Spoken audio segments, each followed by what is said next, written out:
이 영상은 검찰, 사법부, 언론, 자본의 기득권 카르텔이 견고하게 결집을 해서 촛불 정부를 공략하고 촛불 시민도 위협하고 있는 지금의 시대, 또 전염병인 코로나가 2년 넘게 지속되고 있는 상황 속에서 2022년 3월 대통령 선거를 앞두고 우리가 정의를 위해서 무엇을 해야 하는지에 대해 세 분 진보 석학이 모여 이야기한 것을 정리한 글을 바탕으로 만들었습니다.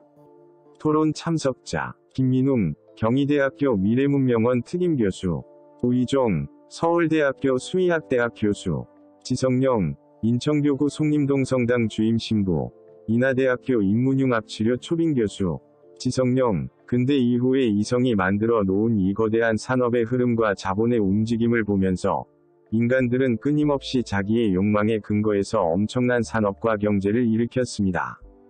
이때 우리가 걱정하고 우려하는 자본의 모습들, 자본의 역동이라든지 인간의 끝없는 욕망이 지구온난화를 불러왔고, 그 온난화가 증폭되어 이제는 기후위기로 확장되어 올 때까지 국가가 자본을 통제하지 못했습니다. 예전에 사회주의 실험을 했었는데 1990년대 초반에 공산주의 블록이 해체되면서 국가의 통제에 대한 실험들에 대해서 지금은 다 손을 놔버린 상황이 되었습니다. 그런 사이에 말 그대로 자본이 더 큰 역동을 가지게 되었고, 이런 위기의 시대에서 몇몇 자본가에게 더욱더 큰 자본의 힘을 가지게 되는 기회가 제공되고 있습니다. 그러면서 이 위기의 시대의 자본주의 안에서 인간의 자유라고 하는 문제와 욕망을 당연히 허락하는 지금의 사회체제 안에서 국가의 역할과 책임을 말하기는 쉽지 않을 것 같고, 이에 따른 여러 가지 갈등이 생겨나고 있습니다. 야간뱅과 지적의 논쟁으로 촉발된 전염병 시대에 마스크를 쓸 거냐 말 거냐 논쟁에서 마스크를 쓰는 문제와 벗는 문제, 나의 자유를 방역이라는 이름으로 왜 건드리는가 하면서 반발하고 있는 흐름도 있습니다. 그러면서도 동시에 마스크를 또 쓸 수밖에 없는, 전 세계가 마스크를 쓰는 상황으로 국가적인 통제와 개입이 들어가고 있습니다. 이런 상황 안에서 국가란 무엇인가? 정부는 어디까지 개입을 할 수 있고 인간의 자유는 어디까지이고 또 이 자유는 어떻게 제어되고 통제되어야 하는지, 끝간데 없는 인간의 욕망을 방치할 것인가라는 흐름 안에서 어떻게 고민할 수 있겠습니까? 김민웅, 신자유주의 체제가 결국 생명의 근원 체계를 유린하고 해쳐온 상황 속에서 국가의 역할은 무엇이고 우리가 새롭게 조직해야 하는 국가는 어떤 국가인가 얘기하기 전에 짚고 넘어갈 것은, 신자유주의 체제로 인해 자본시장에 대한 통제를 국가가 포기했다고 얘기해서는 안 된다는 겁니다. 그것은 잘못된 것이고 흔히 신자유주의에 대해서 그렇게 얘기를 하지만 그게 아닙니다.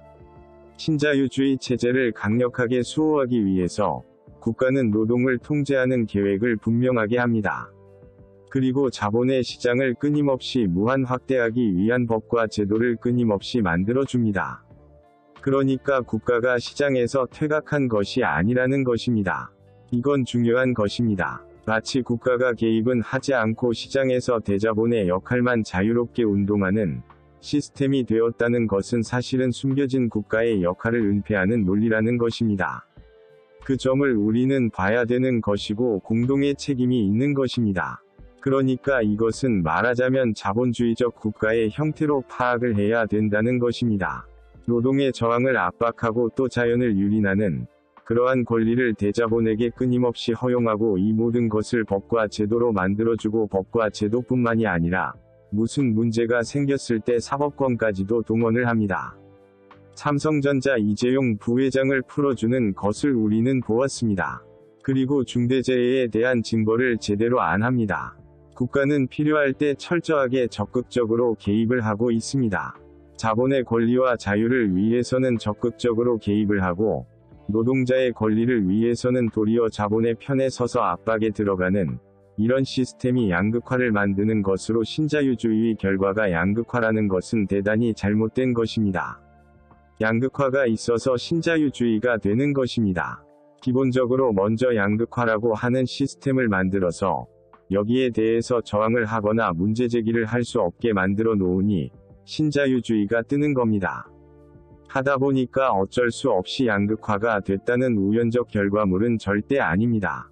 노동의 권리를 묶어놔야 자본의 자유가 생기는 것입니다. 양극화라는 법과 제도와 시스템을 만들어 기울게 해놓고 뛰어봐 해봤자 뛸 수가 없습니다. 이렇게 국가의 역할에 대한 비판적 해부도 필요합니다. 이것은 시장에서 절대로 택한 것이 아닙니다. 도리어 시장과 국가의 관계는 사실은 굉장히 치열한 투쟁의 현장이고, 그래서 국가는 중립적이지도 않고 동시에 언제나 자본의 편에 있는 것도 아닙니다. 왜냐하면 선거라는 정식 절차가 있기 때문이고, 어떤 투쟁을 통하느냐에 따라서 국가의 역할도 변동적일 수 있기 때문입니다. 그러나 이제는 거기에 기대어서는 안 되는 것이고, 우리 얘기가 만나게 되는 지점은 국가의 기능과 프로젝트를 완전히 달라지게 하는 것입니다. 그리고 국가자본이 지금까지 모든 것을 주도해 온 것이라면, 우리의 싸움에서 중요하게 작동하고 있는 것은 촛불시민혁명이라는 중요한 역사적인 과정을 거쳤고, 그것을 통해 모두의 위에 보통의 시민이 올라오게 된 것입니다. 이것은 중요한 것입니다. 시민 거버넌스가 작동할 수 있는 기초가 만들어졌고, 이것을 어떻게 정치 제도화시키고 그 다음에 현장을 지속 가능하게 만들 수 있느냐가 중요한 과제로, 이 중요한 과제의 방법론을 같이 고민해야 합니다. 돌아보면 촛불혁명 광장에서는 과거와 달리 보통의 시민이 마이크를 잡았습니다. 도리어 명망가들은 올라가지 못했습니다. 보통의 시민의 목소리가 촛불혁명을 주도했고, 특히 검찰개혁에 있어서는 더더욱 그랬습니다. 도리어 한국 사회에서 많은 지식인들, 언론인들이 낙오하거나 퇴행하거나 후퇴하는 모습을 보였고, 시민들은 도리어 진격해 나가는 전혀 다른 양상을 보여주었습니다. 그러나 여전히 여기에 대해서 이들을 조작하고 통제하고 왜곡하는 시스템이 있습니다. 단하는 것이 아닙니다. 하지만 여기에서 빠져나온 새로운 유형인 시민들이 등장을 했고, 지난 도쿄올림픽을 봐도 우리는 분명히 경험을 했습니다.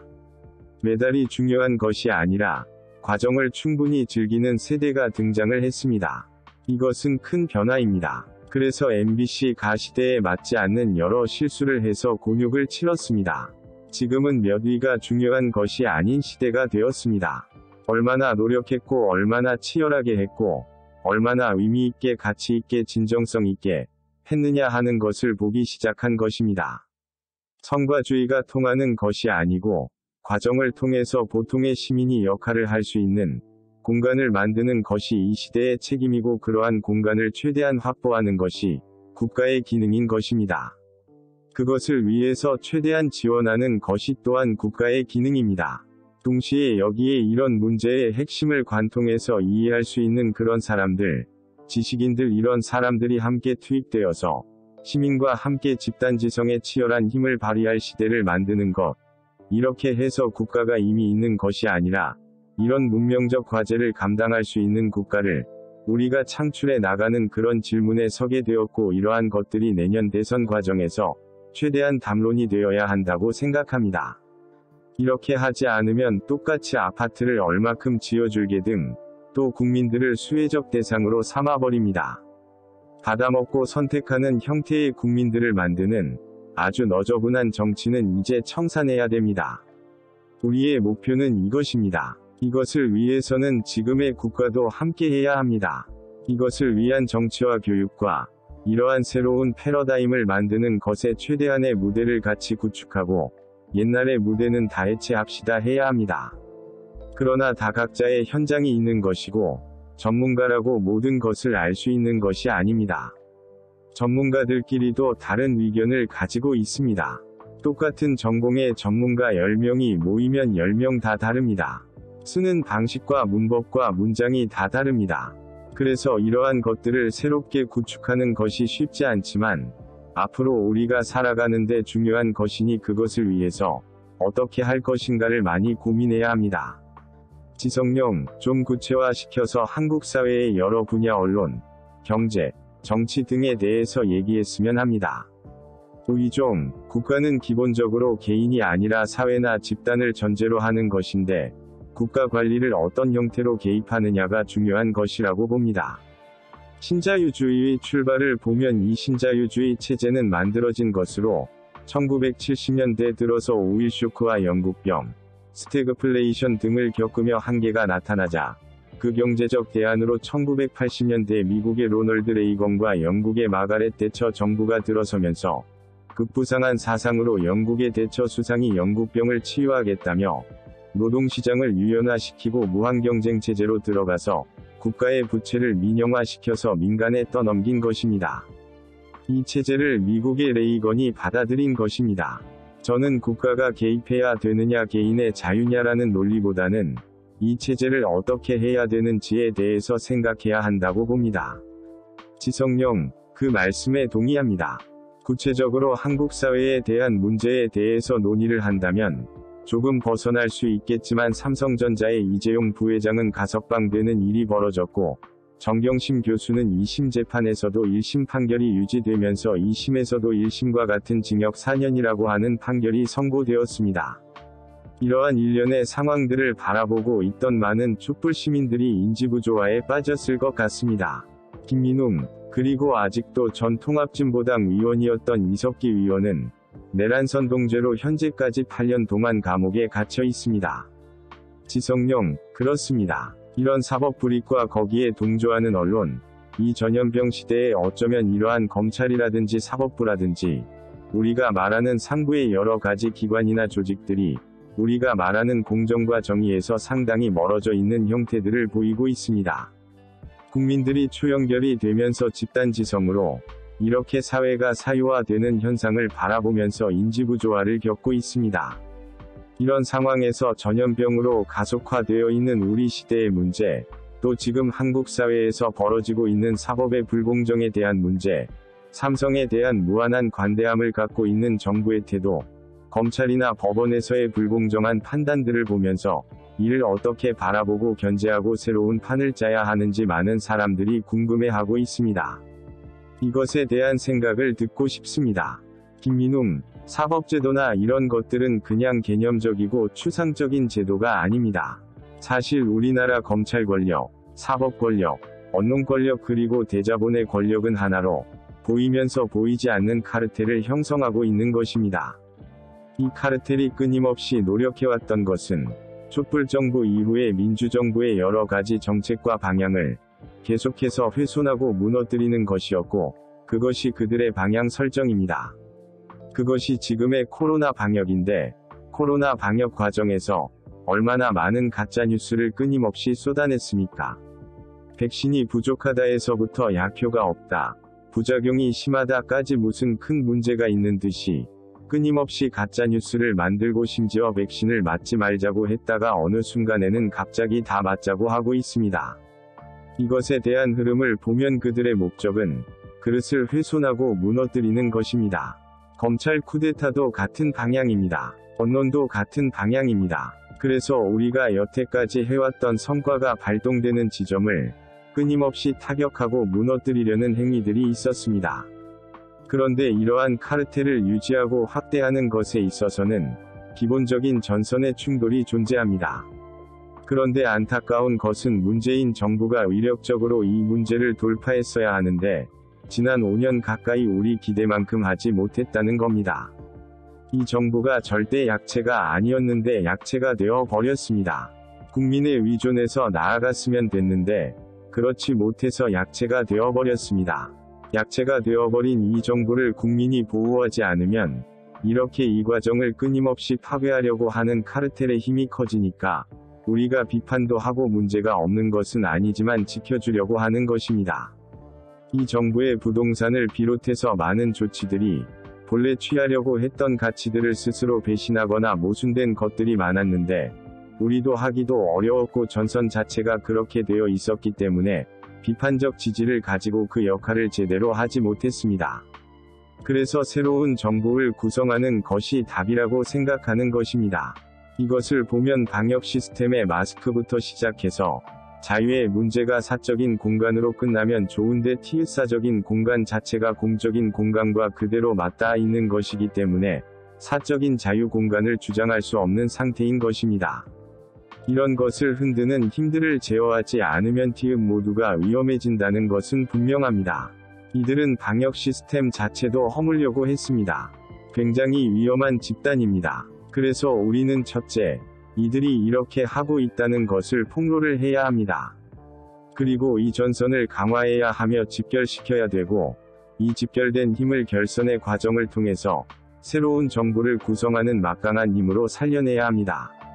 우리가 안타깝고 원통하게 생각하는 것은 2016년 이후 촛불의 힘이 타올랐을 때에 그대로 이루어질 것이라는 기대가 있었는데, 식어가거나 피로해졌거나 지쳐나가는 것들이 생겼습니다. 이것에 다시 어떻게 불을 붙여서 새로운 힘으로 만들 것인가 고민해야 합니다. 지성용, 지금도 검찰과 사법부, 언론, 자본의 기득권 카르텔이 견고하게 결집을 해서 촛불 정부를 공략하고 촛불 시민도 위협하고 있는 것을 모두가 동의할 것입니다. 우이종, 김민웅 교수의 의견에 공감을 하면서 이재용 부회장이 가석방된 것은 기분 나쁩니다.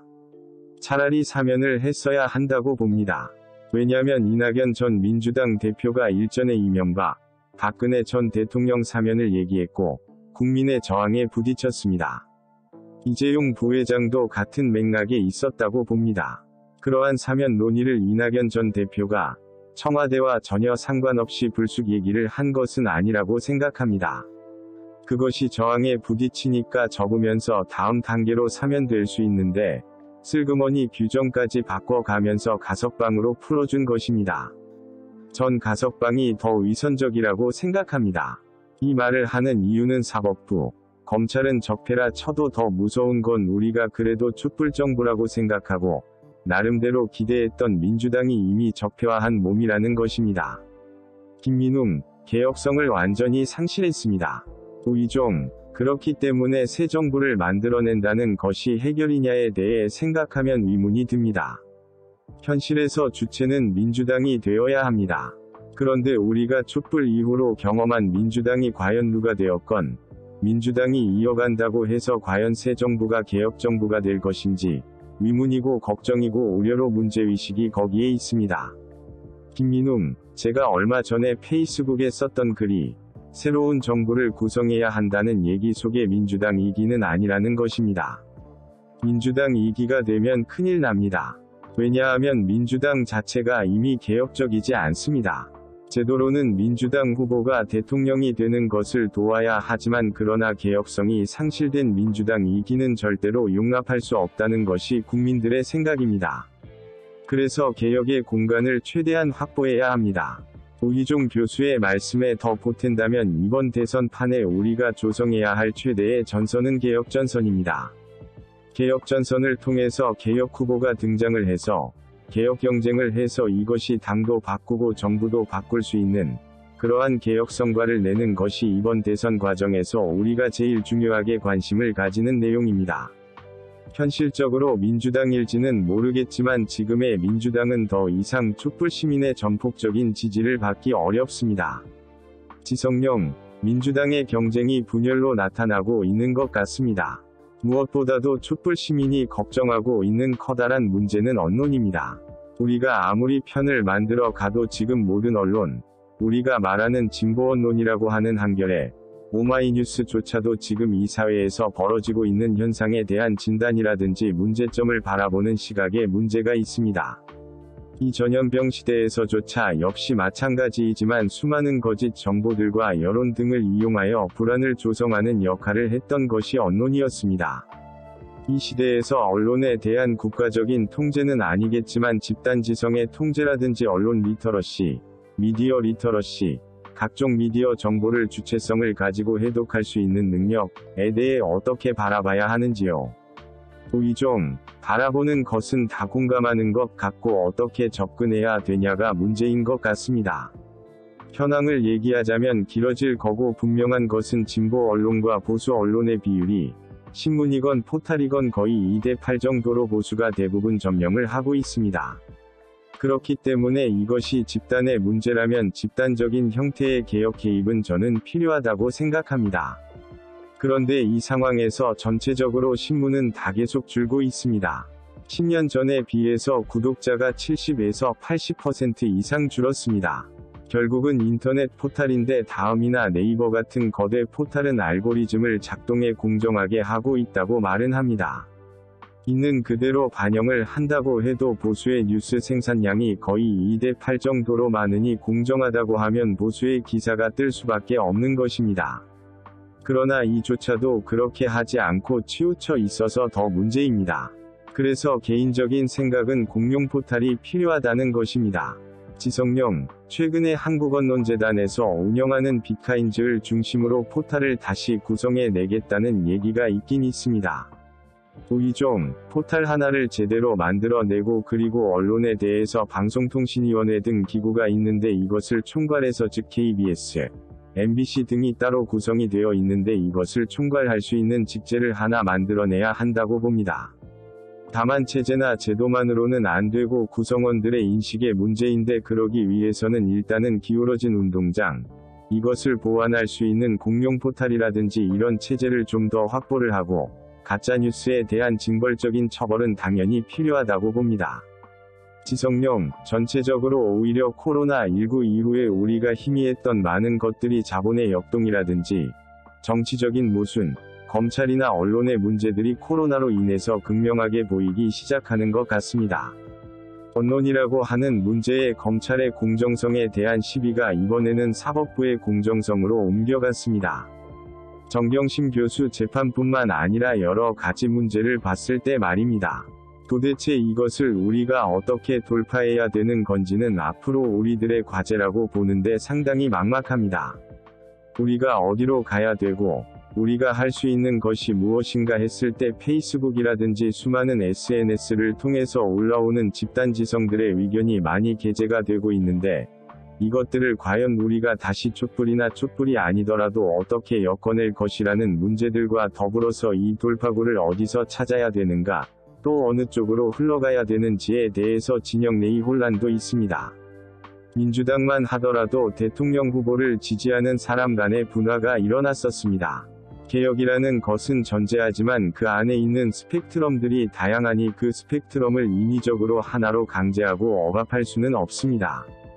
그랬다 했을 때 최선의 방향으로 공동선을 향해 제시할 수 있는 우리 진영 내에서의 흐름들은 과연 어디로 가야 되는지에 대한 혼란들이 있는데 여기에 계시는 석학들이 이 한국 상황에서 우리가 그러면 지금 최선의 과제들로 삼고 나가야 될 것은 방향은 어떤 것이고 그리고 검찰과 사법부와 언론, 대규모 자본의 공세에 맞서서 우리가 어떠한 담론들을 형성하고 어떠한 방향들과 좌표를 잡아야 되는지 아마도 이것이 우리가 얘기하는 것의 결론이지 않을까 하는 생각을 해봅니다.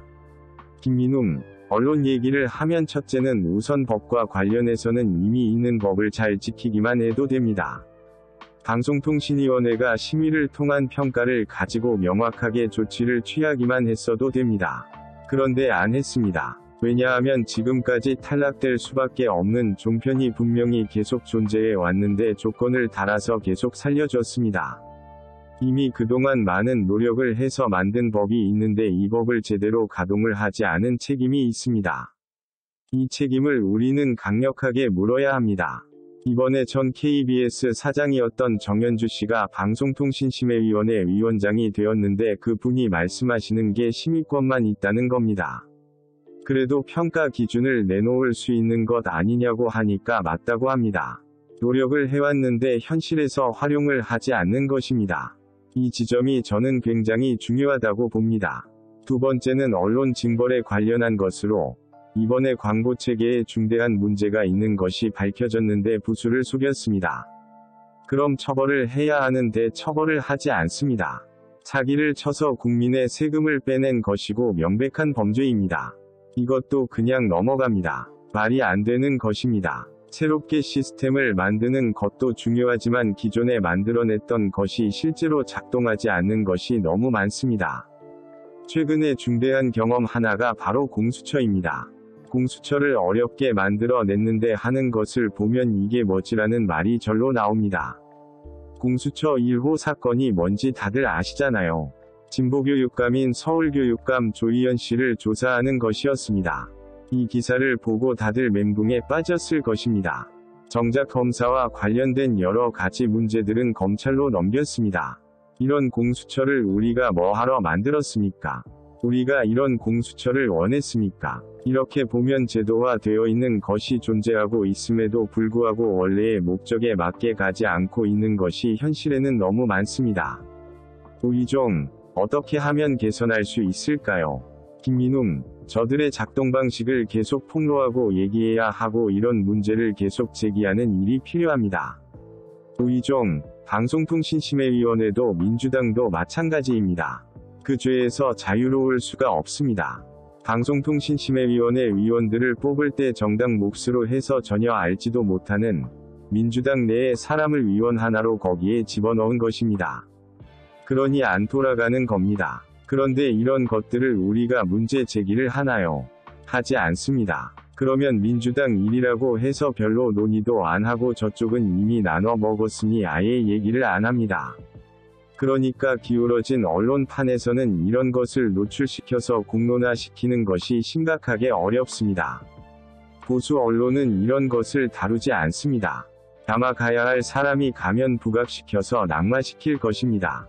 그러니까 언론 쪽에 이 지점을 어떻게 풀어야 할지가 제일 어려운 문제입니다. 김민웅, 그래서 첫째는 이 지점을 최대한 세상에 드러내서 공론화하는 노력이 필요하다는 것이고, 둘째는 새로운 형태의 공정한 시민 포탈을 만들기 위해 쉽지는 않지만 노력해야 한다는 것입니다. 광고 지원의 문제를 풀어야 클릭 저널리즘이 사라집니다. 포탈도 보면 과거에 처음에 포탈이 만들어졌을 때는 인터넷 언론이라는 것이 다 들어갔는데 지금은 심의를 합니다. 그런데 심의 주체 중에 조중동이 들어 있습니다. 그러니까 새로운 언론이 못 들어갑니다. 경기신문은 못 들어갑니다. 막혀 있습니다. 이미 진입장벽이 있는 아주 경직된 자물쇠로 잠겨 있습니다. 이것을 풀어내야 됩니다. 그런 문제들이 뭐가 있는지 우리들이 알아야 됩니다. 어떻게 해야 하냐고 했는데 이런 것들에 대해 우리가 시민공청회를 하고 토론회를 해야 되는 것입니다. 그래서 토론회를 준비하고 있는데 비대면이라 더 어려워졌습니다. 하지만 동시에 범위가 더 넓어질 수가 있습니다. 이렇게 끊임없이 공론화하는 것이 중요하다고 봅니다. 그렇게 해서 이게 우리 사회에서 중요한 이슈가 되게끔 어렵지만 자라나게 해야 합니다. 기후비상행동도 지난 2년 동안 비약적으로 성장을 했습니다.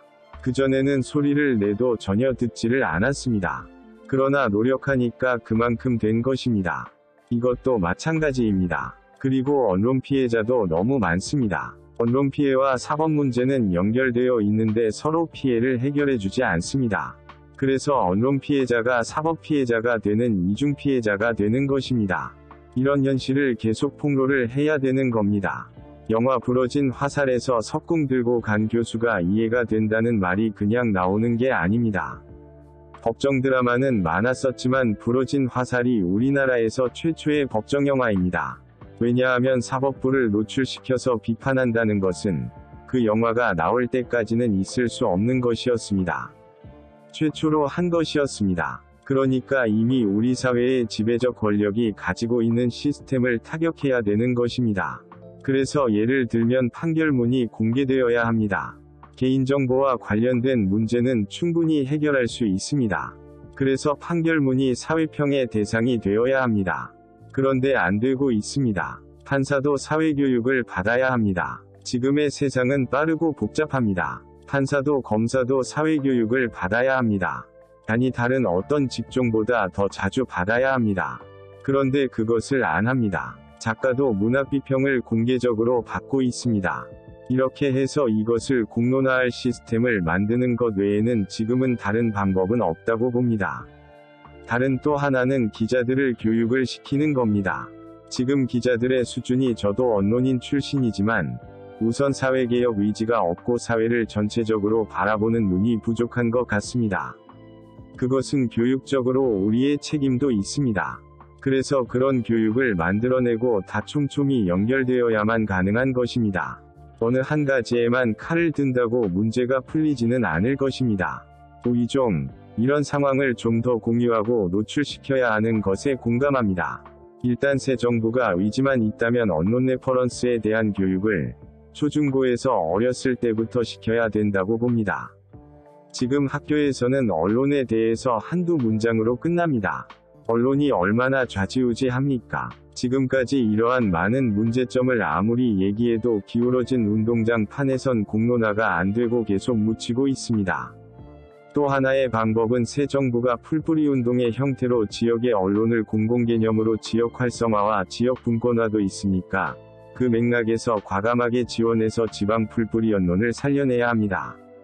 그런 것들에 공적으로 개입해야 언론의 독립성이 클릭수에 좌지우지 안 됩니다.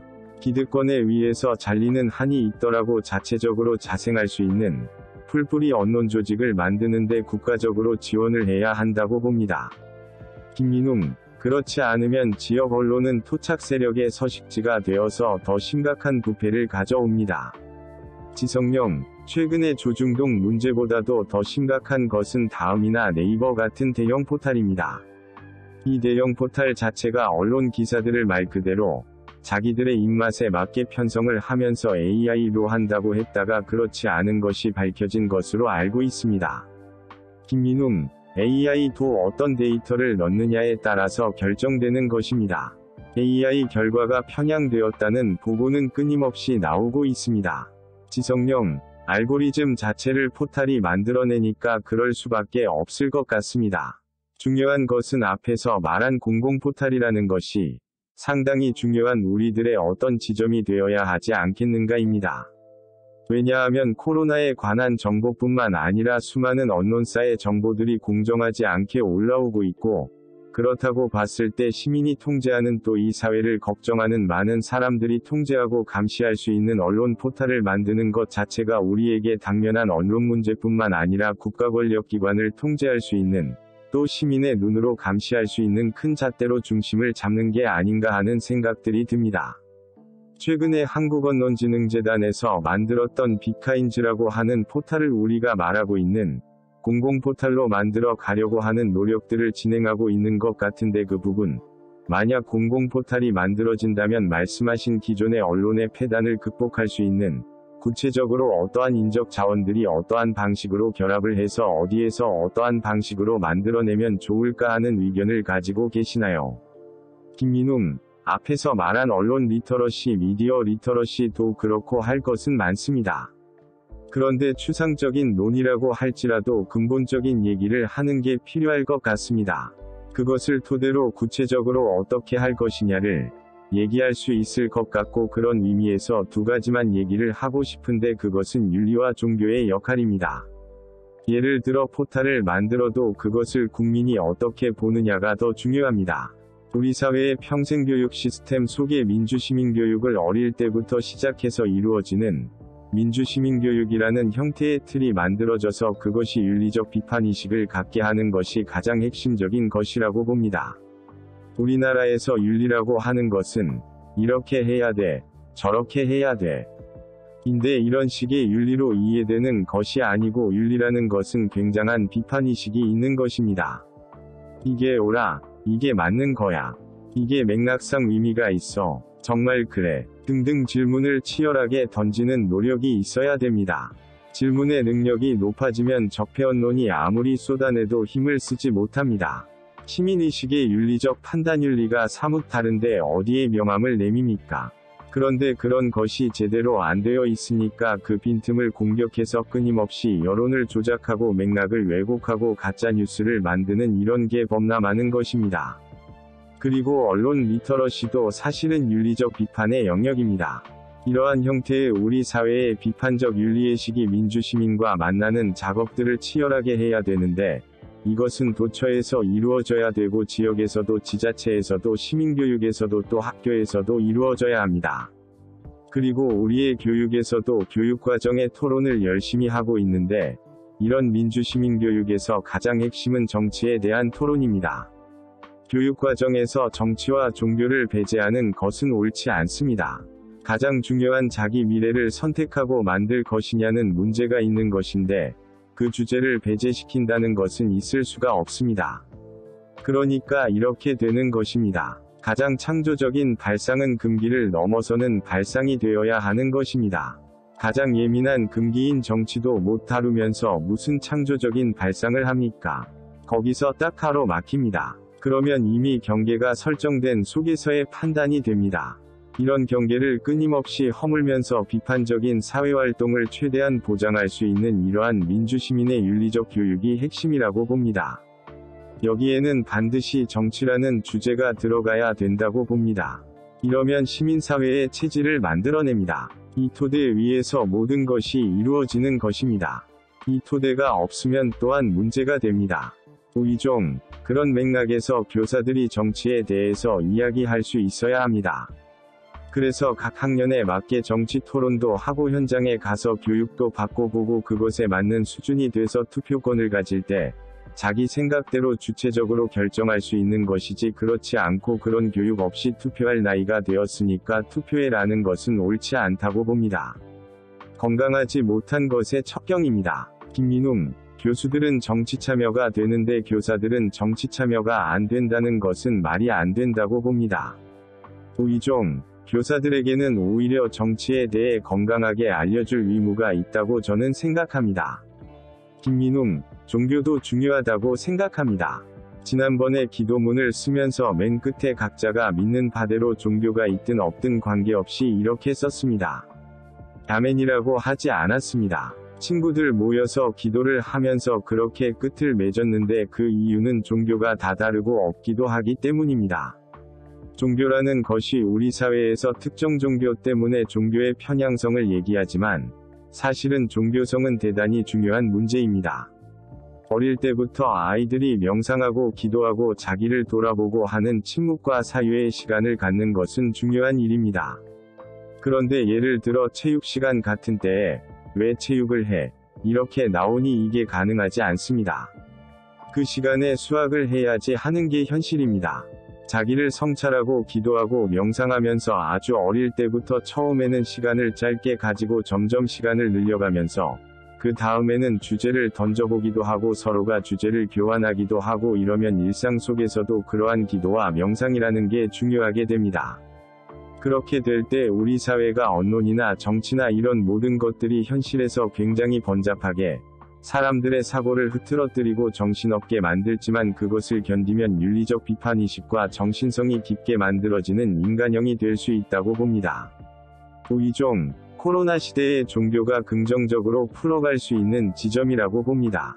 요즘의 변화에 대해서 어떻게 상황을 풀어가야 되는지 지금은 거의 비대면입니다. 그래서 개인 시간을 충분히 가질 수 있습니다. 그간에 우리 사회에서의 술 문화가 많이 사라졌습니다. 저는 그것을 긍정적이라고 생각합니다. 그 시간을 가족과 함께 하고 또 지금 말한 것처럼 개인의 영성이나 초월성에 대한 시간을 갖는 개인의 시간으로 활용할 수 있는 것을 우리 사회의 종교계들이 이 기회에 더 만들어내서 보급해야 한다고 봅니다. 김민웅, 맞습니다. 억울한 사람들의 비명을 듣고 어떻게 할까 생각하고 이렇게 되면 그것이 우리 사회에 아주 어렸을 때부터 그런 마음을 길러내고 그래서 기독교인이든 불교인이든 종교가 없는 분이든 그게 누구든 상관없습니다. 그리고 이것이 커지면 여러 종교에 대해서 받아들이는 것도 굉장히 달라지는 것입니다. 자기가 선택하거나 또는 자라서 그렇게 되었을 뿐이지 만나는 지점은 같아지는 그런 지점들에 대해서 눈을 뜨면 함께 할 수 있는 것이 많습니다. 그렇게 하면 종교는 언제나 사랑과 평화와 생명을 가리킵니다. 지성용, 좋은 얘기입니다. 두 교수님이 말씀해주신 정치라고 하는 부분들을 어렸을 때부터 민주시민교육을 시켜서 비판적 인식과 언론 자체를 비판적으로 이해할 수 있는 능력들을 키워나갈 수 있는 작업들을 시작하는 것이 필요하다라는 것에 동의합니다. 그리고 이런 팬데믹 시대의 종교라고 하는 문제도 이 토론들 안에서 상당히 중요한 문제로 대두가 되고 있습니다. 기존의 제도적인 종교, 건물에 갇혀있는 종교, 형식과 규범에 얽혀있는 종교들이 아니라 조용한 자기 시간을 가질 수 있는 이 시대의 개인의 내면 안에 있는 영성을 개발하고 또 그 안에서 더 깊어질 수 있는 고민들을 해야 합니다. 제도 종교가 국가와 다르지 않게 종교성 자체가 통제에 들어가는데 이런 기존의 제도 종교는 무너질 것입니다. 이미 들어오는 신자들의 숫자라든지 기존에 유지하던 시스템 자체가 가톨릭 같은 경우 상당히 무너지고 있습니다. 제도 종교, 건물 종교가 아니라 이제는 한 개인이 그 안에 고유한 신에 대한, 종교에 대한 마음들이 더 깊어지고 성숙해질 수 있는 시간들이 많이 있습니다. 이러한 담론들이 추상적으로 들릴 수도 있지만 구체적인 주제가 되고 있습니다. 그런데 한 가지 우려스러운 것은 기득권 카르텔들이 사실은 정치 문제와 종교 문제들을 말하지 않게 하고 있습니다. 마치 그것을 말하면 무례한 것처럼 얘기를 하고 정치 문제를 혐오의 대상으로 몰거나 언론 등을 통해서 정치 문제를 더 이상 얘기하지 말라는 식으로 몰고 가고 있고 교사들도 그런 식으로 묶어놓고 있는 것 같습니다. 그런 식으로 지배 권력은 정치 혐오를 부추기거나 또 종교적인 결집 자체를 원하지 않는 것 같습니다. 김민웅, 자기들만 하기 원하는 것입니다. 자기들만 정치하고 자기들만 종교하길 바라는 것일 겁니다. 지성용, 거대 지배 세력의 작전도 이 안에 숨겨져 있다고 볼 수 있고 이것을 혁파해 나가는 것이 정치적 문제에 대한 관심도 고조시키고 종교적인 영성과 이런 우리 시대에 대한 희망들을 만들어낼 수 있는 담론들을 만들어내지 않겠는가 생각해봅니다. 김민웅, 사랑과 생명과 정의에 대한 정신적인 영성의 깊이에 확신을 갖고 있는 사람들은 부패한 권력이 어떻게 할 수가 없습니다. 유혹하거나 타락시키거나 어떻게 하기가 어렵습니다. 그리고 지치지 않습니다. 또 실망하지 않고 가는 것입니다. 저 나름의 결론을 얘기하자면 무엇을 열어낼 것인가 하는 건데 절대 추상적인 게 아닙니다. 예를 들어서 야스퍼스가 추계 시대라는 얘기를 한 적이 있습니다. 기원전 300년 사이에 소크라테스도 나오고 부처님도 나오고 예언자도 등장하고 공자도 등장하고 이게 지금까지 우리 인류 정신의 원판처럼 되었습니다. 그런데 그때와 지금은 다릅니다. 그때는 굉장히 오랜 시간과 각기 분리된 곳에서 각자의 자리에서 만들어낸 것입니다. 지금은 시공간이 일치합니다. 그래서 지금은 그러한 새로운 추계 시대가 지구적으로 출현할 수 있는 전환적인 시기라고 생각합니다. 이러한 노력들이 우리나라에서 나오는 것들도 21세기의 새로운 지구적인 추계 시대를 잉태시키는 과정인 것처럼 도처에서 느껴집니다.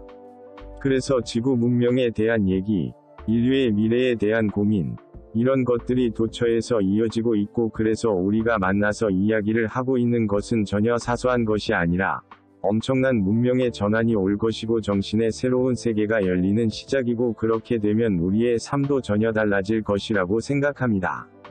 우이종, 코로나19로 인해 이야기가 시작되었지만 인류의 역사는 계속 변합니다. 그때그때 제도나 가치가 나오지만 최소한 이 시대를 종교와 같이 바라볼 수 있다면 종교적 가치는 기본적으로 공감과 메타인지 메타코니션 배우기와 가르치기의 바탕이 되는 점검과 조절 과정이라고 생각합니다. 우리는 종교를 떠나서 이웃과의 공감을 생각하고 고통받는 사람을 생각하고 그리고 내 삶의 의미는 뭘까? 내가 왜 이것을 할까? 나는 어디서 와서 어디로 가는가? 라는 자기의 선택과 생각을 다시 한번 생각해야 합니다. 이 가치는 시대를 떠나서도 늘 살아서 우리에게 작동하는 원리이기 때문에 코로나 시대건 지구적 위기 시대건 최소 우리가 지켜야 될 것은 이러한 공감과 자기의 생각에 대한 생각, 메타인지의 가치를 보다 공유하는 것이고 여전히 그것에 가장 앞장서야 될 것은 시대를 떠나서 종교의 몫이라는 것을 이야기하고 싶습니다. 지성용, 전염병 시대라고 우리 사회 자체도 전염병일 수는 없지만 어떻게 보면 지금 우리 사회가 전염병보다 더 무서운 사회일 수도 있습니다. 정의로운 사회가 되어야 전염병도 쉽게 극복되지 않을까 하는 생각을 해봅니다. 좋은 자리, 소중한 말씀 잘 들었습니다. 여기서 마치겠습니다.